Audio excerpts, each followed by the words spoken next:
محترم دوستو السلام علیکم۔ آج ہم بات کریں گے ایک عظیم شخصیت کی کہ جسے الطاف کی شیطانیت نگل گئی۔ جی ہاں، 17 ستمبر وہ منحوس تاریخ ہے کہ جس دن یہ خبیث شیطان الطاف پیدا ہوا، اور جب ایم کیو ایم بھرپور طاقت میں تھی تو اس منحوس شخصیت کے سالگرہ کے دن بطور تحفہ جو ٹارگٹ کلرز تھے اس کے چاہنے والے، وہ بطور تحفہ ان شخصیات کو قتل کرتے تھے جس سے الطاف کو خطرہ تھا۔ ایم کیو ایم کے لوگ عمران فاروق سے واقف ہیں، مگر عمران فاروق سے بہت بڑا نام جو ہے وہ ہے ڈاکٹر پرویز محمود کا۔ عمران فاروق بھی سندھ میڈیکل کالج سے تعلق رکھتے تھے، میرا بھی تعلق وہیں سے تھا، اور پرویز محمود بھی۔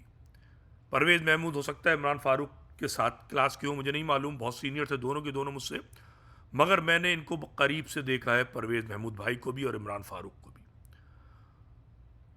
پرویز محمود بہت بڑی شخصیت، بہت عظیم شخصیت، باصلاحیت شخصیت، ایک خوش مزاج شخصیت، ایک خوب روح نوجوان تھا میرے زمانے میں۔ میں تھوڑا سا بات کو آگے بڑھانے کے لیے ایک تصویر آپ سے شیئر کروں گا۔ یہ پرویز محمود ہیں جو نوجوانوں کے اس زمانے میں ہر دل عزیز تھے، دل دادا شخصیت تھے۔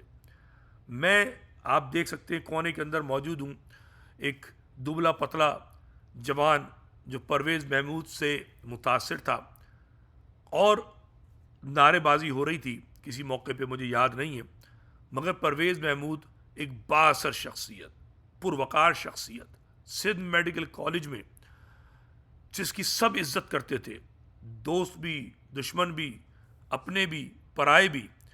تو یہ پرویز محمود کا قتل کیوں ہوتا ہے؟ آئیے اس کو ہم ایک کہانی کے طور پر سمجھنے کی کوشش کرتے ہیں، اور ہم سہارا لیتے ہیں کراچی کے مشہور اینکر جو ہیں نور العارفین، ان کے پروگرام سے، اور ایک ڈاکٹر شاہد مسعود کا جو پروگرام ہے۔ تو آئیے پرویز محمود کی جو یہ صورتحال ہے اس کو سمجھتے ہیں کہ ان کے ساتھ یہ ظلم کیوں ہوا۔ محض کہنے کو ایک معمولی سا ٹاؤن ناظم کیا ہوتا ہے؟ سیوریج لائن ڈلوا سکتا ہے یا توڑوا سکتا ہے، ایم کیو ایم کا ہو تو توڑوا دیتا ہے، اور اگر جماعت اسلامی جیسے لوگوں کا ہو یا مصطفیٰ کمال جیسے لوگوں کا ہو تو بجٹ کا کاموں پہ ہی لگا دیتا ہے۔ خیر، تو آپ نے سنا کہ یہ تھے تو ٹاؤن ناظم، ٹھیک ہے، ان کی رہائش تھی عباسی شہید اسپتال کے پاس، مگر یہ ایم کیو ایم کے گڑھ لیاقت آباد میں خدمت کر رہے تھے، اور وہاں پر یہ اپنی جگہ بنا رہے تھے۔ 2002 کا وہ الیکشن جس میں ایم کیو ایم نے بائیکاٹ کیا، اور اس میں جماعت اسلامی جیت کر آئی۔ اگر ایم کیو ایم بائیکاٹ نہ کرتی تو شاید یہ ناظم نہیں بنتے، اور ناظم نہیں بنتے تو شاید ان کا نام ہی نہ ہوتا، مگر یہ جیت کر آئے ایم کیو ایم کے بائیکاٹ کی وجہ سے، اور اس کے بعد جو انہوں نے کام کیا ہے وہ اتنا مارکت الآرا تھا، اور ساتھ ساتھ انہوں نے ٹاؤن ناظم کا بھی کام نہیں کیا، بلکہ اپنی ذات میں انجمن ثابت ہوئے، اپنی ذات میں الطاف کی فسطائیت کے خلاف ایک بہت بڑی چٹان ثابت ہوئے، اور یہ آپ اگلے جملوں سے سمجھیے۔ یہ وہ وقت تھا جب کراچی پر پولیس رینجرز کسی فورس کی ککھ نہیں چلتی تھی، میں آن ریکارڈ کہہ رہا ہوں، بلکہ اس وقت ادارے ان کی گاڑیوں کے آگے چلا کرتے تھے صاحب لوگوں کے تحفظ کے لیے۔ پرویز محمود ایک ایسے وقت میں ایم کیو ایم کے آگے ڈٹ کے کھڑا ہو گیا، اور اس کا مقابل کوئی اور نہیں تھا۔ حیرت کی بات یہ، پتہ نہیں کیسا وہ، بہرحال یہ قانون قدرت ہے، اس کے مقابلے پر پوری ایم کیو ایم تھی، اور یہاں اکیلا۔ انہوں نے اپنے جارحانہ طرز سیاست سے، اپنے بیانات سے ایم کیو ایم کو ایک تماشا بنا دیا۔ وہ جگہ جہاں ٹھپے گٹر کا ڈھکن بھی اڑاؤ تو ایم کیو ایم کے نام کا ایک ووٹ نکل آتا ہے، آج بھی ایسا ہی ہے، اس جگہ جماعت اسلامی کا یہ ٹاؤن ناظم ایم کیو ایم کے لیے ایک سب سے بڑا درد سر بن گیا۔ تو آپ نے سنا کہ ایک محض ٹاؤن ناظم نہیں تھے، بلکہ ایم کیو ایم کی فسطائیت، دہشت گردی، ایم کیو ایم کے جھوٹ مکر کے سامنے یہ شخص ایک شیر کی طریقے سے کھڑا تھا، اور ایم کیو ایم گیدڑ اس کے سامنے نظر آ رہی تھی. آئیے بات کو تھوڑا اور مزید آگے بڑھاتے ہیں کہ جناب مطلب الزام ہم پہ لگاتے ہیں ہم دہشت گرد ہیں اور پورا شہر ان کو جانتا ہے کہ مطلب ان کو 100 دلائل دینا پڑے گی کہ ہم دہشت گرد ہیں. کیریئر کا آغاز کس طرح کیا؟ پاکستان کا پرچم جلا کر. ایک چیز بتا دوں میں اور سزا کی عدالت سے 9 مہینے جیل میں رہے. پوچھیں ان سے. آپ کمپیریزن دیکھ لیں. کمپیریزن ہم پاکستان کے دشمن ہیں اور بھارت میں جا کے. تو آپ نے سنا یہ شخص ٹی وی پر آ کر میڈیا کے سامنے مشرف کے دور میں 2005 جب ایم کیو ایم کا توتی بول رہا تھا، بدماشی، غنڈہ گردی، دہشت گردی تھی، یہ بے خوف اس سے لڑ رہا تھا اور الطاف کی اصلیت بتا رہا تھا. جو الطاف دھوکہ دیتا ہے نا پاکستان، الطاف پہلے دن سے پاکستان دشمن ہے. آگے سنیے. دیکھیں میرے پاس ایک آپشن ہے، یا تو میں دہشت گردوں کے سامنے ڈٹ جاؤں یا اپنی گردن پیش کر دوں، یا میں اس شہر میں جو کچھ ہوا ہے میں لوگوں کو بتاؤں کہ یہ پھر ہوگا، جیسے جیسے اختیارات بڑھیں گے ہوگا. آپ دیکھیں نا کیوں کہتے ہیں. تو آپ نے سنا یہ 2005 میں بات ہو رہی ہے. اس شخص کو پتا تھا اس کی جان خطرے میں. اس نے کہا میرے پاس اور کوئی آپشن نہیں ہے، ایک آپشن ہے بتاؤں اور دوسرا آپشن ہے مر جاؤں. تو یہ بتا کر مرنا چاہ رہا ہے اس زمانے میں، ٹھیک ہے، 2005 میں. اب ہم بات کو بڑھاتے چلے جائیں گے تیزی کے ساتھ. پھر اس صورتحال میں ہوتا کیا ہے؟ یہاں جو معاملات ہیں وہ اتنے آگے بڑھ گئے کہ قائد تحریک کو ان کی جنم دن کا تحفہ دینا پڑا حماد صدیقی کو، مسعود کالا، عمران نیاز، طاہر قادیانی، زبیر پپا اور عبد الرحمان کے ذریعے. 24 اگست 2012 کو ڈاکٹر پرویز محمود کے متحدہ کے ہٹ لسٹ پر آنے کی خبر ایک قومی اخبار نے شائع کر دی اور ٹھیک 30 دن کے بعد یا اس سے کچھ پہلے 17 ستمبر 2012 کو کے ڈی اے چورنگی پر ڈاکٹر پرویز محمود کی شہادت کی خبر چھپتی ہے. یہاں سن لیا آپ نے. تو بالآخر اس عظیم شخص کو، اس نڈر شخص کو، اس بہادر شخص کو، اس شیر کو لندن کے بھگوڑے، بزدل، مکار، چالاک، یزید، شیطان الطاف نے موت کی نیند سلا دیا.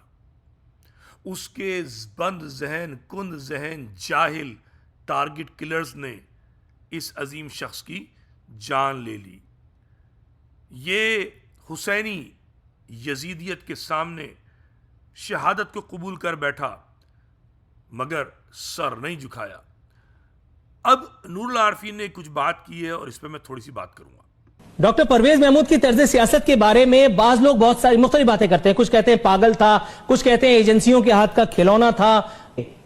جن کے ہاتھوں میں پرویز محمود صاحب کھیل رہے تھے وہ کہاں تھے؟ ڈاکٹر آپ نے سنا دو باتیں کہیں انہوں نے، نور اللہ عارفین نے، کہ لوگ ان کو پاگل کہتے تھے اور ان کو ایجنسیوں کو کہتے تھے، اور پھر انہوں نے سوال کیا کہ وہ کہاں تھے جب شہادت ہوئی. تو پہلے تو میں بتا دوں کہ پاگل کہنا اس لیے صحیح ہے کہ ایسے لوگ پاگل ہی ہوتے ہیں. یہ عشق میں پاگل ہوتے ہیں، یہ اپنے نظریے میں پاگل ہوتے ہیں. ٹھیک ہے، میں بھی کچھ برداشت کرتا ہوں، مجھے بھی لوگ پاگل کہتے ہیں، چونکہ میں اس الطاف کی نحوست، ضلالت، کمینگی کو پوری دنیا کے سامنے دکھاتا ہوں. آج بھی اس کے عاشق جو ہیں مجھے دھمکیاں دیتے. تو یہ تو بندہ گراؤنڈ پر تھا، یہ تو بندہ عملی کام کر رہا تھا. کیسی کیسی دھمکیاں نہیں دی گئی ہوں گی اور بالآخر قتل کیا گیا. ٹھیک ہے، مگر یہ کہنا کہ ان کے پیچھے ایجنسیاں تھیں، یہ نور العارفین جو ہے قابل احترام ہے، بہت نیوٹرل ٹائپ بندہ ہے، ہر ایک پہ تنقید کرتا ہے، اس لیے مذمت بالکل نہیں کروں گا. مگر میں یہ کہوں گا وہ نادان ہیں، بہت چھوٹے ہیں، وہ ان کو پتہ نہیں ہے. شاید انہوں نے اپنے تعلیمی زمانے میں، اپنی زندگی میں بے خوف لوگوں کو نہیں دیکھا ہے. میں پرویز محمود کو جانتا ہوں.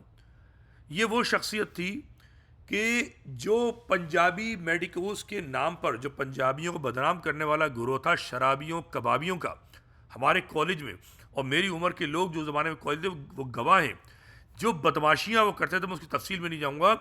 ان کو لگام دینے والا یہ شخص اور اس کے ساتھی تھے، کوئی اور نہیں تھا. عمران فاروق جیسے لوگ تو اس زمانے میں چوسے ہوئے آم کی طریقے سے سائیڈ میں پڑے ہوتے تھے. فاروق ستار، یہ کیا نام ہے، اور جتنے بھی لوگ ہیں، خالد مقبول، بیچارے میمی بھی نہیں کر سکتے تھے. پرویز محمود جیسے لوگ کراچی والوں کا دفاع کرتے تھے کھڑے ہو کر ببانگ دہل. جی ایس این کے لوگ جو غنڈہ گردی کرتے تھے ان کو لگام دینے والا یہ شخص تھا، اور اس کے دوسرے ساتھی، میرے پاس سارے نام ہیں، ان کی بات میں ابھی نہیں کر رہا۔ بات یہ ہے کہ کراچی کو تباہ کیا گیا، ایم کیو ایم نے فسطائیت کی، مہاجروں کا نقصان کیا، کراچی کو برباد کیا، کچھ نہیں کیا، اور اس کے بعد ان جیسے عظیم شخصیت کی شہادت ہو جاتی ہے تو جناب ہوتا کیا ہے، پاکستان کی عدالتیں کیا کرتی ہیں یہ دیکھ لیجئے کہ ڈاکٹر پرویز محمود کے جو قاتل ہیں انہیں جون 2019 میں بری کر دیا جاتا ہے کہ جناب کوئی ثبوت نہیں ملے، گواہ نہیں ملے۔ پاکستان میں گواہ تو کسی کا نہیں ملتا، قادر مقصی بھی رہا ہو گیا، سینکڑوں مہاجروں کو شہید کرنے کے بعد آج بھی فخر سے کہتا ہے اپنی دہشت گردی پر۔ تو یہ کوئی بڑی بات نہیں ہے، لیکن سب کو پتہ ہے کہ قاتل کون تھے، نور العارفین نے نام بھی لے دیے اور انہوں نے اقرار بھی کیا بالکل وقوع کے حساب سے، ٹھیک ہے۔ تو بات یہ ہے کہ یہ پاکستان کا تھرڈ کلاس عدالتی نظام کبھی کسی کو سزا نہیں دیتا ہے، لیکن پرویز محمود اپنی شہادت سے پہلے جو کہہ کے گئے وہ بڑا اہم ہے سننا، وہ سنیے آپ۔ مطلب بانیان پاکستان کی اولاد کے نام پر جو انہوں نے سیاست کی، اور الطاف حسین نے پاکستان کا پرچم قائد اعظم کے مزار پہ نظر آتش کیا، اور اس کے بعد وہاں سے ان کو عدالت سے سزا ہوئی۔ یہ سب کو آپ کو پتہ ہے۔ اگر آپ ایسے سلوگن دے دیں، آپ لوگوں کو اس میں دے دیں اور اپنے گرد جمع کر لیں، اس میں کوئی شک نہیں، انہوں نے سلوگن ایسے دیے کہ تمام عوام ان کے گرد جمع ہو گئی اور لوگوں نے ان کو اپنا نجات دہندہ سمجھ لیا۔ لیکن اس کے بعد کیا ہوا؟ آج آپ مجھے بتا دیں کہ اگر یہاں پہ اگر سب سے پہلے مہاجروں نے ان کو سپورٹ کیا، جب انہوں نے مہاجر قومی موومنٹ کا نعرہ لگایا، مہاجروں کو کیا ملا؟ مہاجر قیادت کو کیا ملا اور مہاجر عوام کو کیا ملا؟ مطلب بانیان آپ نے سن لیا، پرویز محمود 2005 میں اپنی شہادت سے بہت پہلے، شہادت ہوئی ہے 17 ستمبر 2012، 2005 میں پروفیسیز کو کہتے ہیں، پیشن گوئی کہتے ہیں، ایک الہامی گفتگو کر گئے۔ کیا دیا الطاف نے آپ کو، مجھے بتائیے۔ یہ بندہ 2005 میں کہہ رہا ہے کہ بانیان پاکستان کو غدار پاکستان بنوا دیا الطاف نے، پاکستان مرد آباد کے نعرے لگا دیے۔ پرویز محمود تو جا چکے تھے نا اس وقت جب الطاف نعرے لگوا رہا تھا، مگر پرویز محمود جو تھے وہ گواہ تھے کہ اس نے قائد اعظم کے مزار پر پاکستان کا جھنڈا جلایا، اس کو سزا بھی ہوئی، لیکن نہ کوڑے لگے نہ اس کی سزا مکمل ہوئی۔ اس نے کوئی ڈیل بنائی، الطاف ایجنسیوں کا دلال تھا، اور پھر یہ باہر آ گیا، ٹھیک ہے۔ الطاف پہ کبھی کوئی ظلم نہیں ہوا۔ یہ ہماری بدقسمتی ہے کہ ہمارے ملک کی ایجنسیاں ملک کے دشمنوں سے ساز باز کرتی ہیں، اور جو ملک کے شیر ہوتے ہیں، کراچی کے شیر پرویز محمود کو اس انڈیا کے دلال نے قتل کرا دیا، اور جو ہماری ایجنسیاں ہیں وہ دیکھتی رہ گئیں۔ اس سے بڑا ظلم اور کیا ہوگا، آپ مجھے بتائیے۔ پرویز محمود جو ہیں وہ کہہ کر چلے گئے کہ مہاجروں کو کیا دیا۔ ہم نے دیکھا 18ویں ترمیم میں الطاف نے سب کچھ برباد کر دیا، ہمیں کہاں کھڑا کر دیا اس بدبخت شخص نے لا کر۔ پرویز محمود نے مہاجر قومیت کا نعرہ نہیں لگایا، پرویز محمود نے حقوق دلانے کی بات نہیں کی، وہ ایک ناظم تھا، مگر وہ کراچی والوں کے مسائل سمجھتا تھا، وہ مہاجروں کے دکھ کو سمجھتا تھا۔ الطاف نے مہاجروں کے دکھ، درد اور مسائل کے انبار پر کھڑے ہو کر اپنی عیاشی، مکاری، دلالی کے جو ہے نا حدیں پار کی ہیں، اور وہ مہاجر جو بیچارے سمجھتے نہیں تھے، جن کو سوچ نہیں تھی، ان کو ورغلا کر اپنا غلام بنا کر ٹارگٹ کلر بنایا، اور ان کو مجرم بنا کر قاتل بنایا، اور انہیں قتل بھی کیے تو کیسے اچھے اچھے لوگ قتل کیے۔ پروردگار پرویز محمود کو جنت الفردوس میں اعلیٰ مقام عطا کرے، ان کے خاندان کو برقرار رکھے، ان کی اولاد کو جو ہے ترقی، صحت، سب کچھ عطا کرے۔ یہ بدقسمتی ہے کہ پرویز محمود جیسے عظیم لوگ چلے جاتے ہیں، الطاف جیسے شیطان منحوس قوم پر مسلط رہتے ہیں۔